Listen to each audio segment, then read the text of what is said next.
তিন ম্যাচের টি-20 সিরিজের প্রথম ম্যাচে মুখোমুখি হয়েছিল বাংলাদেশ শ্রীলঙ্কা, যেখানে শেষ দিকে দারুণ লড়াইয়ের পরেও নাজমুল হোসেন শান্তের দল 3 রানে পরাজিত হয়েছে।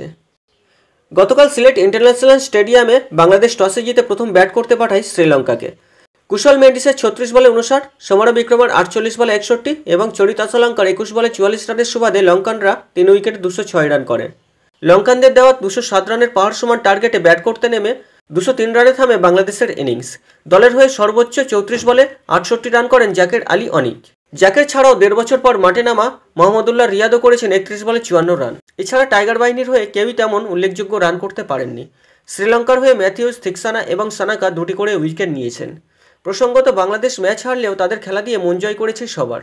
সদ্য সমাপ্ত বিপিএলেও কুমিল্লা ভিক্টোরিয়ার্সের হয়ে টেল এন্ডারে নেমে মারকুটে ব্যাটিংয়ের কীর্তি দেখিয়েছেন জাকের।